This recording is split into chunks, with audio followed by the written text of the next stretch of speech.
The Doctor Is In is a co-production of Ave Maria Radio and EWTN Radio and carried across the EWTN Global Catholic Radio Network. Hi, everybody. This is Dr. Ray. You are listening to a least worst of The Doctor Is In. We have no best of, but this is truly one of our least worst. You want some bad news, Michael? No. What are you asking me? You're the guru of the gray matter. I figured if anybody had it, you'd have the answer. I can't give you any direction. I think I'm going to have to change this channel. I'm sorry. You're completely wrong. I refuse to be wrong on 2 calls in a row. Tell me I'm spot on or tell me I'm crazy as I'll get out. I have no idea. I have a 6-month-old, so we'll be raising him according to Dr. Ray. Talk about being a winner. So, you want my question? You ain't making any sense. You're absolutely right. I just needed confirmation. So what are you going to do about it, Dawn? I'm calling you. Now, from the studios of Living Bread Radio Network in Canton, Ohio, the hometown of Mother Angelica, here's Dr. Ray. Just got back into town, not more than half hour to go from Buffalo. I shuffled off. We had a wonderful time. Station of the Cross was there with us as we put together 4 Living Right with Dr. Ray episodes for season number 15 to be aired when we get all the 12 episodes put together and then sent on to EWTN. And I just want to, again, thank all the folks who showed up in the audience and raised the energy level. Thank you so very much. Without you, there is no show. I would simply not be able to do that program without you in the live audience. So all the folks in Buffalo, those of you tuning in, thank you so very, very much, as well as Station of the Cross Network. Got a chance to broadcast from their place last 2 days. Very, very nice. Mike, thank you so very much. Jim, Joanne, all of you. Appreciate it very much. And now I'm going to start very shortly here banging the drum because we're heading for Connecticut. Veritas Catholic Radio. So we'll be talking to Steve Lee and his bunch up there, and Bishop Caggiano Paisan says he wants to help us out in terms of getting folks there. So that's great. We'll get that started. I won't nag you just quite yet. But here back in Canton, Living Bread Studios, the number is 877-573-7825. 877-57 equal if you would like to call in. And as I said, the audience makes the show, and it does so on the radio too. I welcome your calls, whether they are about... Now, yesterday, there seems to be 3 topics that just really fill up the lines because everybody's got a thought about it. 1, tattoos. 2, animals in heaven. And 3, sitting in the pews at church on the end. All right. Well, today, I was going to talk about a dog sitting at the end of the pew in church with a tattoo, but I'll let that go for now. Instead, I'll invite your questions about the stuff of life. People, places, things, inanimate objects, anxiety, depression, question marks, kids, jobs, emotions, development, intellect. The list goes on and on. Andrew Kruchek is producer man today. He's also the call screamer. So you got a lot of stuff going on over there in Ann Arbor.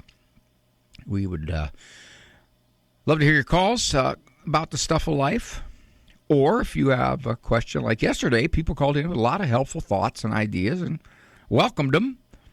Or if you just have a generic question that's not particular to your situation or circumstances, it's just something you wondered about in psychology or in the culture or faith, especially as it intersects with psychology. Dr. Ray, can dreaming be a sin? No. But I'd give you a more detailed answer than that. Well, it could be if you say, I sure hope I have that dream where I'm doing all kinds of really rotten things that I'd never do in real life. That'd be great to have that dream. Then you could be tripping along sinful territory. 877-57 equal.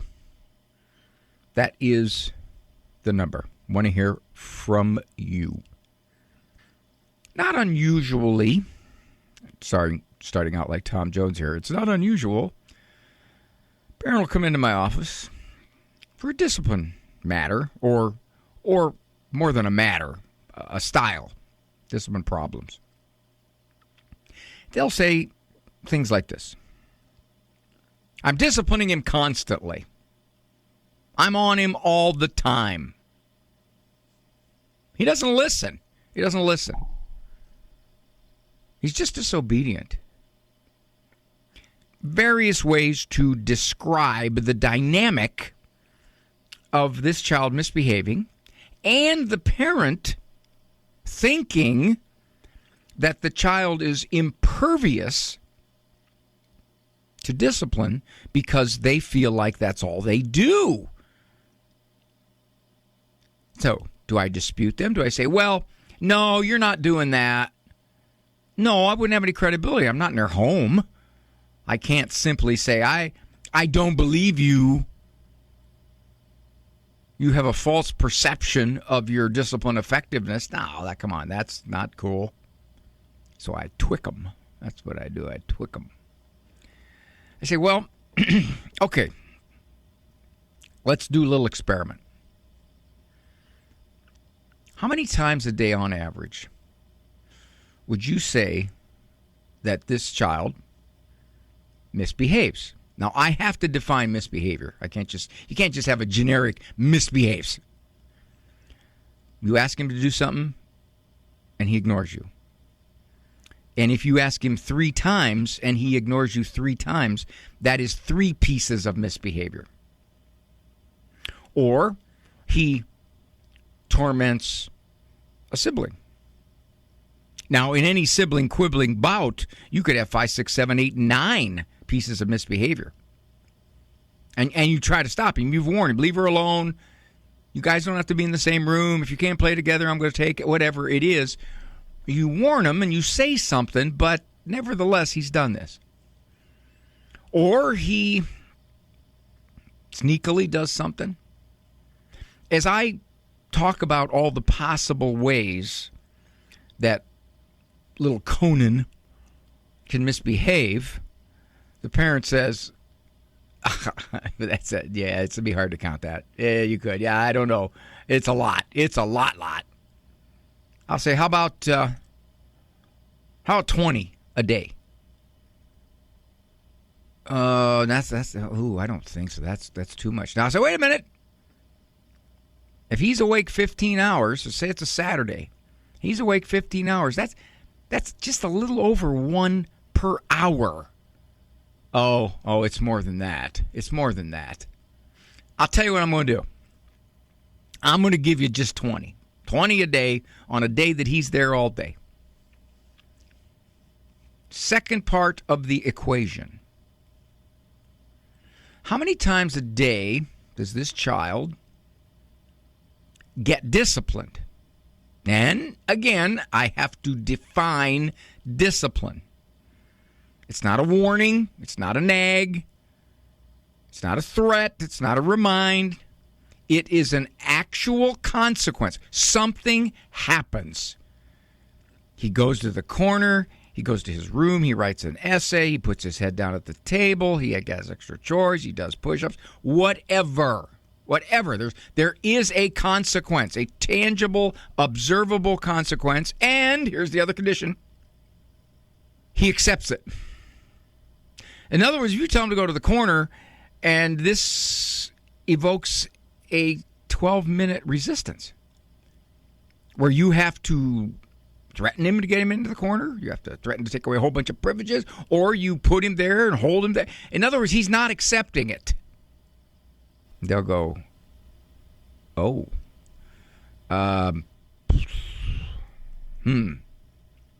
The answers to that I usually get, how many times a day does he get disciplined, that he accepts, is anywhere between 0 and 2.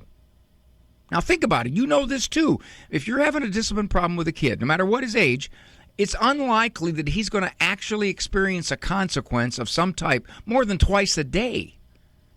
I've had a few 5s thrown in there every once in a while over the years, but I'll tell you what, I'm going to give you 2. So this is what I tell him. I say, okay, here's what we're going to do. I'm going to give you 2 a day that he accepts discipline without a fight. And I'm going to give you only 20 pieces of misbehavior. They'll go, but it's more than that. I go, that's okay. We'll take the lower estimate. What is 2 divided by 20? Oh, that's they get out their phone. Many people answer this. So it's 10%. That's right. It's 10%.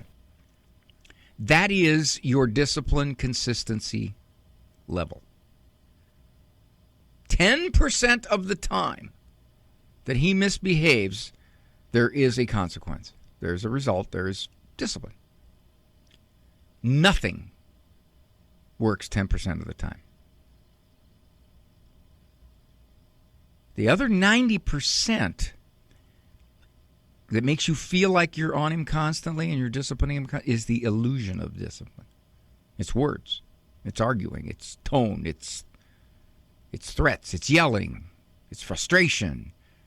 It's negotiating. It's bribery. It's a whole bunch of other stuff. But it's not discipline. And I have to tell you, I rarely get someone in my office who's very frustrated by a particular kid's behavior, given the ages 3, 5, 8, 9, 12, 15, who says he misbehaves about 6 times a day and he accepts discipline about 6 times a day. Well, I don't want to say rarely. That's not true. 0. I've never had it. I've had some people say 50% of the time. I've had some people say he accepts his discipline without a fight. If I put the discipline on him, he will go to the corner. There's no fight. All right. But you see what happens here? You are fooled into thinking that this kid is incorrigible. This kid is just tough. He's so strong-willed and defiant and resistant because all that I've been doing. Well, with all good intentions, all that you have been doing is not very much. It creates the impression that you've been doing an awful lot. But indeed, if we look at the numbers, much of the time it's even under 10%, because most of the time people will say he misbehaves constantly. And I'll say, well, then that's a 40 or 50, isn't it? Oh, Dr. Ray, 50, that's an awful lot, Dr. Ray. So wait a minute. If he's awake 15 hours, that's only 3 times an hour. That's 45. That's 3 times an hour. Well, the way you defined it, yeah, I could see it. So you take 2 divided by 50, and the discipline consistency level is 4%. 4%. Those are pretty good odds. You know, if I was a kid, I'd take my chances. If I could pretty much act the way I pleased and wanted to and carried on and did whatever the impulse hit me, and there was a 4% chance I was going to be held accountable, that's pretty good. Now, that said, because I got to get to your calls, a lot of folks waiting patiently. That said, most parents hover between 10 and 20%. That's the bad news. The good news, believe it or not, that's usually enough overall to get a fairly peaceable existence. It is. Kids don't want to take a chance at 20%. That's odds are too high. I'll control myself better. All right, let me give the number one more time. We come back, I'll get to the folks who are waiting patiently. 877-57-EQUAL. That is the number. Thank you.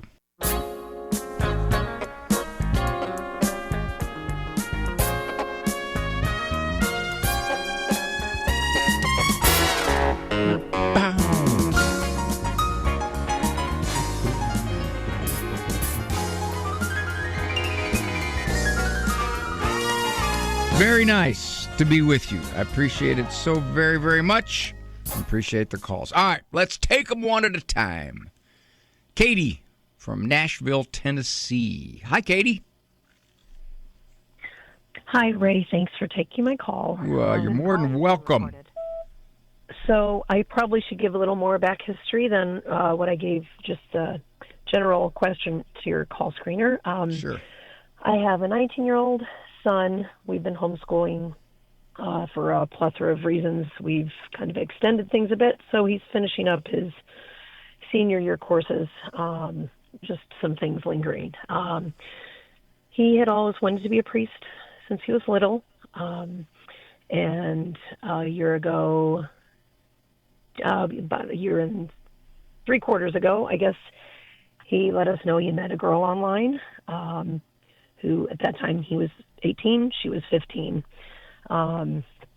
They had been talking, of course, since that point, and her family came down to our city once and visited, so that was a year ago, May, and then he went up to visit her this past June. So this girl is 16 now? She's 16 now. 16 and a half. I'm not sure when her birthday is. And he's 19. Yes. Uh-huh. And he's 19. So the And, legal issues don't seem to bother him. correct. Okay. And she's Mormon. He's very much devout Catholic, obviously, having been wanting to be a priest. Well, he was anyway. Right. He's very very well educated with his faith, more so than a typical teenager. And he was very much certain that he would be able to convert her. So that was his plan, because he, would only want to be with a Catholic girl. So there has been progress with that. There was at some point last year that he had asked us to pray for her. She was going to tell her parents that she wanted to convert. And because I was hands off, That wouldn't happen. I never asked how that happened or what happened, but he didn't give us an update, so I'm guessing that didn't go well. I will say, when they were all here visiting with us, her family actually attended the traditional Latin Mass with him. So maybe that door is more open than it would be with a typical Mormon family, but I don't know. I don't think at this point the conversion question is really the issue. I think the issue is this impulsiveness on the basis of not knowing this girl and her being very young. Right. So the question is this. Has he said, Katie, Mom, I'd like you to give me permission, but if you don't, I'm gone anyway. Yeah, even more so, there's actually a ticket booked, and one way. And because of not knowing how to bring that up, and he hadn't brought it up, and I happened to find out on the calendar app. He didn't say I'm leaving. It's just unspoken, I'm leaving. Right. And when I said I don't even know, I asked last time if you would please talk to us before you book a ticket, because that's how he booked his June ticket. He's smitten. He's smitten with somebody he doesn't know. Yes. And furthermore, they're both on social media or whatever it is they connected with, which right away quick gives me all kinds of red flags about her parents. Right. They connected through they were both members of this conservative political organization. And okay, well, let's cut to it here, Katie. Katie, let's cut to it. What are you going to do when he leaves? What are you going to tell him? You're going to say, well, son, you understand that any support from us is gone. We just found out a few days ago, so I'm kind of still reeling. And we have intentions to email, call, both. I'm not sure what the best approach is. I would call the parents, and I would say, look, we are against this totally, and we would wish very much that you would not accept this. Right. That's what I tell them. Make it real clear. Now, you could say, son, she's a minor. You're not. Mm-hmm. This is a legal problem here. This is a major legal problem, because if she would happen to say, "Do you know what he did to me?" The kind of trouble he could be in. Right. I think you got to make that real clear to him. You say, let's go talk to a family law attorney. Let's go talk to the court. Let's go talk to somebody we know in law enforcement. First, before you go, son, I'm going to tell you this. She's not 18. That's one. Then I would call the parents, and I'd say, we got a real problem here. I can't stop my son, but you can. I sure hope you do.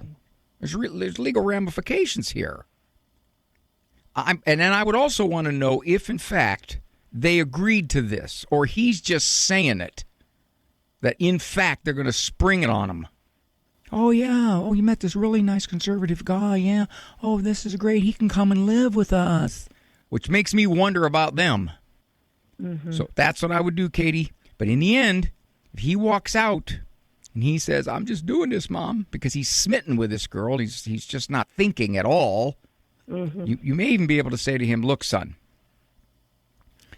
let's give this another 6 or 8 months before you go. Get to know her a little bit more, even if it is through internet communication." "No, Mom, I know where my heart is." Okay. So that's where you're at, Katie. Right. And we did actually propose that we would fly him up as much as he wanted, and no, we wanted to go. Okay, I can't tell you. No, it's your business, but I wouldn't. There's no way. Well, I'm trying to do whatever I can to at least stop the wheels in motion at the moment, which stopping the wheels in motion. Even with that offer and asking, let's go. Stopping the wheels in motion would be he's a minor and he's a major and she's a minor. Right. I mean, it may be overlooked. I'm not sure how much they'd press something like this, but I think, according to the law, this is real ticklish. There you go, Katie. There's at least a few of your options. This is Dr. Ray, 877-573-7825, 877-57 equal to your calls. I know you're there.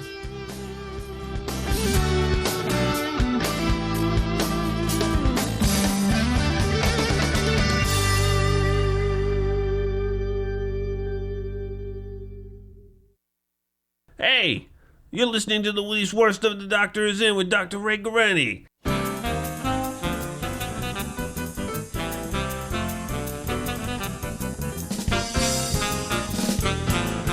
Here's the thing for Katie, the kid can leave,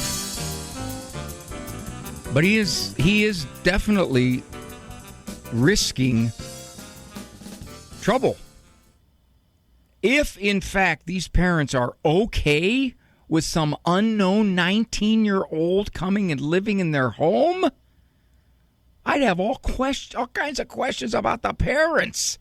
What is this? And the fact, of course, that this 15-year-old is obviously online.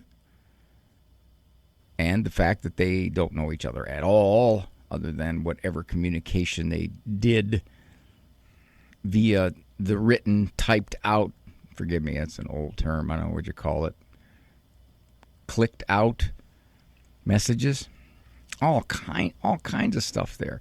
But the problem is, Katie's in a position, she can say, okay, we'll do this, and we'll do this. But if the kid says, I'm going, and those parents say, you're welcome, it's going to implode. I'll give you 10-1 on that one. That thing's going to implode. And then I should have said to Katie, but I had other calls to get to. I should have said, what are you going to do when it implodes? When something untoward happens? And the other thing is, once again, if it were me, there's no financial support on this whatsoever. None. Zero. Zip. Nada. So he's going to either be living off of them, or he's going to get a job, or he's going to forsake college. I don't know what he's going to do. Roberta from Dearborn, Michigan. I remember Dearborn the first time I was about 8 years. She just dropped. She left me. Dearborn? Oh, dear. I was born. Julie from St. Louis Mo. Hi, Julie. Hello, Julie. Thanks for taking my call. Hello. Sure. Yes, ma'am. Thanks for taking my call. Sure. Well, I don't really know if you're going to want a backstory, but I'm really at a point, and I don't want to be, but I don't know what else to do. Like, at what point do you give up on your marriage? Well, are you a Catholic, and do you believe that your commitment was for life? Yes. Okay. Well, then that makes the point. That makes the point pretty far off. I know. But is there in your line of work, is there abuse? Are you fearful for your well-being? Is there danger? I feel like there's emotional abuse. I feel like. Well, now you're getting squishy. Now you're getting real squishy, Julie. Because if you start saying, I'm not happy here, I don't like this person, or this person isn't easy to live with, or we argue all the time, whatever it is. We argue all the time. Well, it takes two to argue, Julie. Yes, it does. It takes two to argue. I've always admitted that to him. And the thing is, like, I feel like he loves to throw the word accountability out, but when he gets called out on his stuff. All right. We can't get into the details on this, Julie. I'm just simply saying, when your question is how long do you persevere, if you're saying, I'm not happy here, I don't like this guy, from a Catholic perseverance perspective, that's not reason to separate or divorce. Right, and I don't want to. I guess I'm looking at what kind of tools can you do when you live with someone who doesn't see the wrong in their actions and seems to blame you for everything. How can you get through to somebody about their behavior and how it affects you? Okay, you said a couple of things. If you were in therapy, I would go after these, but I got to be brief here. You said someone who doesn't see the wrong in their actions. Okay, that's a blanket statement. And then you said something like, I forget, but you used the word every. Keeping in mind now, I think it was. I got to believe if I talked to him, he'd say some of the same stuff about you. So, again, I can't know, but what I'm saying is, if you're saying, how do I not argue with him so much? Well, one of the things is you don't argue with him so much. In other words, when you see this is starting to hit a dead-end argument, and here we go again, I say, you say, I say, you say, you got to pull out of that. You got to just simply say, well, I don't want to argue with you. I don't want to argue with you about this. Well, you're wrong. Okay, I'm wrong. In other words, you're pulling the plug on this.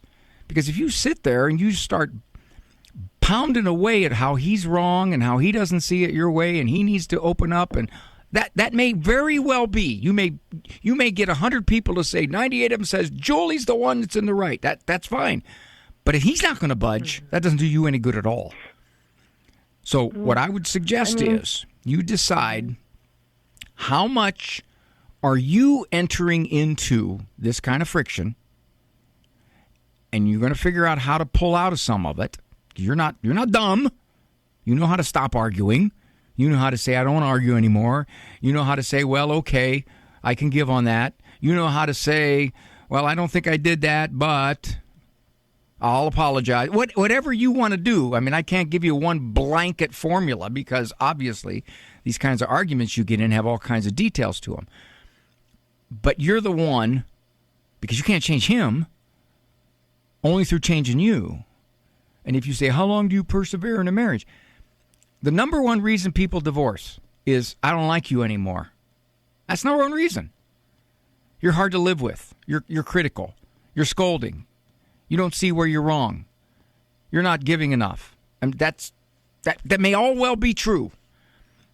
But what happens is then they don't persevere past the point of trying to improve the marriage or trying to look at themselves and see what they can do differently to bring at least a lower level of friction in the marriage. So, thank you, my dear. I appreciate it. Sheila is stuck in the middle. Stuck in the middle. I don't know how she got stuck in the middle. Did they put her there? Hi, Sheila. Hi, Dr. Ray. You know, I hate to say this. Sheila, I hate to say this. Yeah. And I don't know why this is. I played softball for many years. Okay. If we come up to bat and we hit a little dribbler to the pitcher, or we popped up to the third baseman, do you know what they would say? I give up because I don't play baseball. Go ahead. They would say, "Hit the ball, Sheila." Okay. They did. And you know why they did that? Because in Australia, a Sheila is a woman. And Yeah, I know softball that. players, we're borderline thugs. We are. We've been sniffing softball dust for 30 years. It does something to your brain. So we just say, hey, you're hitting the ball like a girl. Now, in today's culture, you can't say that, but we're softball players. We say it. All right. How can I help you, dear? I'm sad. It's sad that in today's culture, we just can't just speak. I know. Ain't that the truth? Well, softball players do. They don't care. So what can I do for you? That's good. More people shouldn't care. Okay. So I have a 30-year-old-ish godson, and he is the son of my sister. I get along just fine with my sister. I get along great with my godson. He got married several years ago. Now they have 3 children, brand new newborn twin boys that arrived last month. And he and his mother are at odds all the time. And I can see sort of kind of why. I see a level of immaturity in my godson that I wish wasn't there, but it is. Okay. Stay there. Here. That music means I got to go, Sheila. So stay there. I'll be right back. Don't hit the button, Sheila. 877-57 equal. This is Dr. Ray. Thanks for joining me.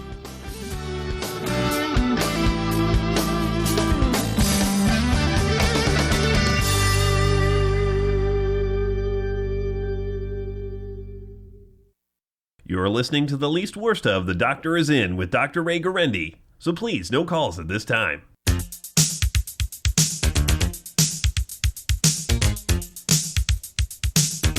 I am talking, and I didn't mean to distress her by this, because when we say hit the ball, Sheila, we also say, sometimes depending, hit the ball, Shirley. Kind of an SH girl's name. I don't know why that is. Okay, Sheila is there from Boone, Iowa. Still there, dear? I am here. Okay, here's what I got so far. That you are the godmother of your 30-year-old nephew. Your sister and the nephew butt heads like crazy. You look at him and you say, yeah, I could see how he could be frustrating, but I get along with him, and I get along with her. So how does this put you in the middle? Because there is some intense issues going on, and I don't know if they're real or imagined. I don't want to be in between. I'm trying. I don't want to mediate. I don't want to even tell one what the other has said. I can't do that. I won't. But I feel like I've counseled them both a little bit just in terms of peacemaking. I told my sister, perhaps there's something you've done, which he describes to me that she did, that has upset him, and you don't even know it. I said, have you gone to him and said, has there been something that I did that upset you? And her response is always, well, he'll just say this to me. And then I'll sit and listen for a minute, and then I'll say, but have you done it? Have you done that? And same with him. Have you been able to say to your mom, it bothers me when you do this? And he swears he has, but everything that she tells me says, boy, oh boy, this is all getting really lost in the translation. Well, how often do they... telephone game on steroids. Sheila, how often do they dump on you about the other person? They live out of town. They live 3 hours away. So it's infrequent, but I feel like every time we have a conversation on either end, it's wrought with this crap. And how do you get out of it? I don't want to, How do you get out of that conversation? I listen, and I say, like I did to my sister again yesterday, what if you would go to him and just say, Stephen, if there was anything at all that I have done that has upset you, I am sorry. How can we start How over? many times do you think you've approached it that way? Oh, this was the first time I approached it this way. Okay. All right. But you have tried to get them to see a little bit how to reconcile. You've done that, right? Right. Yes. Okay. Right. So what we need to do is to find a better way to not get pulled into, I'm going to tell you what the other person's like because they're really rotten. I would say something like, I don't want to get in the middle of this at all. I love you both. That's about it. Right. Well, okay, but see, they're not going to stop. They're not going to stop. They're not going to go, oh, okay, well, then I'll talk about the mini print in my bedroom. No, they're going to go, but okay, but what she did this time? And then you repeat yourself after about a sentence. No, I really shouldn't. I don't want to hear this. I don't want to hear this. I don't want to hear either of you complain about the other person anymore. Because what's happening here, Sheila, is that they're firing themselves up about the other person because they're looking for an ally in you. Well, they are, but I haven't admitted to either one of them that the other has spoken to me about them. So I can't say. Well, and I can adjust what I can say. I can bet they surmise it. Sheila, I bet they surmise it. They're not going to think, wow, Sheila doesn't know anything about what he thinks about me. Nah. I was there the other night and spent the night. I was in from out of town, and I wanted to see the twins, and I had made them some gifts, and I wanted to deliver those personally, and I called and said, can I deliver these things to the boys, and can I come and see you? And they were both, he and his wife were like, oh, yeah, please come. And we do. We get along just great. Okay. But my sister, of course, had to call me the next day and say, how was your visit? Yeah, she was saying, Sheila, she wasn't saying, how was your visit? She was saying, what did he say about me? Right. I know. That's why we said she knows he complains to you about her because she complains to you about him. I think you need to really extricate yourself quicker. Just, hey, guys, I don't want to get in the middle of this. This is between you two. I don't know either side. I'm just hearing one person's perspective. I really don't want to. I love you both. I'm not going to, And then if they keep going, which they will, you say, I told you I can't respond to this. And then say they just keep going, and it goes 4 minutes, and then they stop, and then you say, so what else is new in your life? Yeah, to be bluntly... bluntly obtuse. That's right. I'm very good at being bluntly obtuse. Mm-hmm. Listen to my show for 2 days, and you'll know how to do it. I listen to you every day. I know exactly how to do it. Easy. Hey, hit the ball, Sheila. Hit the road, Sheila. Sir. Absolutely where appropriate and only where appropriate. I totally get it. I just haven't had You know what, honey? It's so common. People look for allies.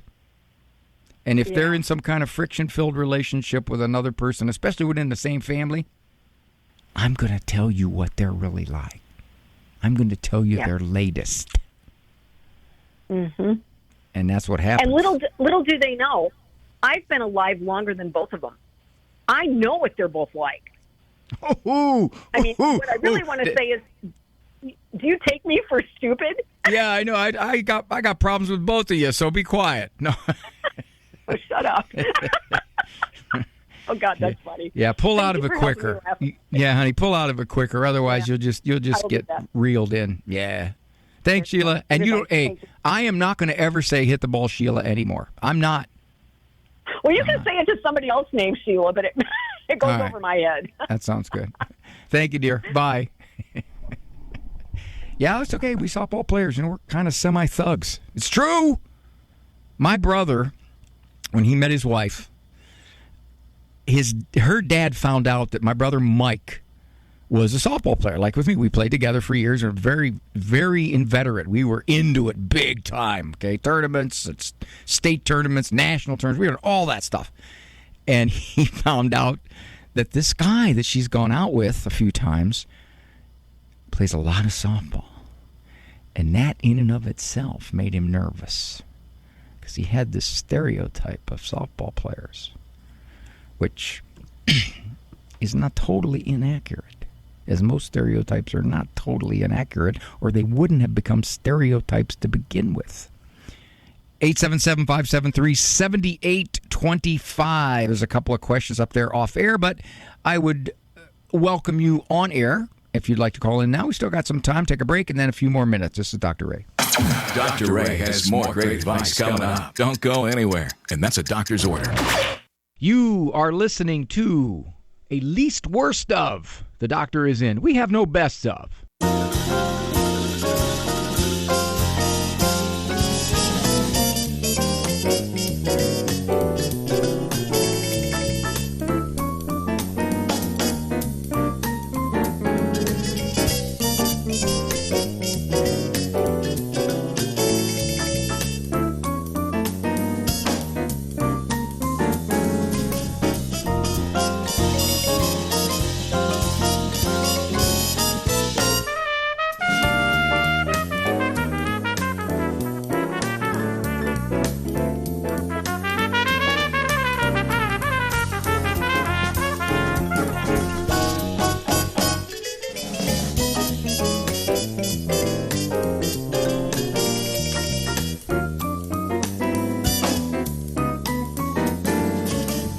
Bit of 60s theme music.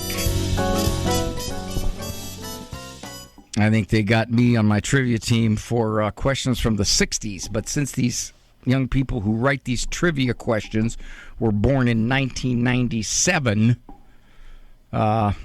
every once in a while, probably they call it ancient history. They don't label the category the 60s. They label the category ancient history. All right. Let's talk to Chris from Illinois, and her son is doing some questioning. Okay, I like it. Hi, Chris. Hi, Dr. Ray. How old's your son? 21. Okay, that's prime questioning age. Yes. So, I suspected he wasn't in a great place with his faith, so I asked him the question I've been wanting to ask for the last few years since he started college, and before he went back to school this year. And he said it was a good conversation, but what it kind of boiled down to is that he referred to himself as a second-hand doubting Thomas, and said that he questions that Jesus existed. His reasoning being that if he worked miracles 2,000 years ago, and showed up in person then, why isn't he doing that today? And that's kind of where he was. He just has he struggles to believe, but he also admitted that he doesn't think science explains it all, and he wants it to be true. Okay. Well, let's jump on is he willing to read anything? Not that I can tell. I can't tell that he's seeking, and that's what I did share in the conversation. Keep seeking, but actively he's not. He gets bored easily. I think, as far as all the things nowadays that keep your attention, it has to be wow kind of thing. So there is a website. He reads a lot of nonfiction. He reads a lot, but it's nonfiction.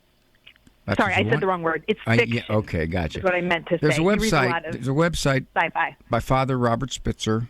It's called Magis Center, Magis. Yeah. Okay. Now, there are nice bite-sized explanations of modern miracles. I would also tell your son, son, if you're going to be fair, if you're going to look at the evidence, there is virtually no scholar of any repute whatsoever that doubts that Jesus existed. None. Not only do we have Scripture, which is reliable writing, even if you don't believe it's God's Word, but we also have Roman historians who've written about this Jesus guy. So nobody doubts Jesus existed. The question you have, son, is who is he? That's the question. That's a fair question. Okay, then here's my challenge. If you're going to ask these questions, If you're going to say, well, why isn't he around now doing miracles? You don't stop with the question, son.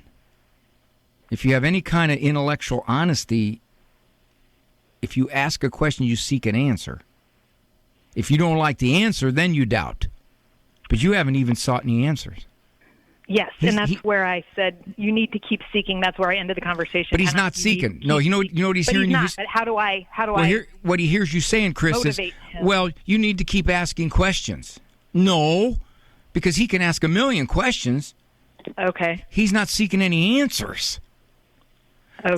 Go to Magis Center, find some stuff there that's real digestible. It's stuff that is used in high school courses, and it really explains some beautiful aspects of the faith, scientifically supported.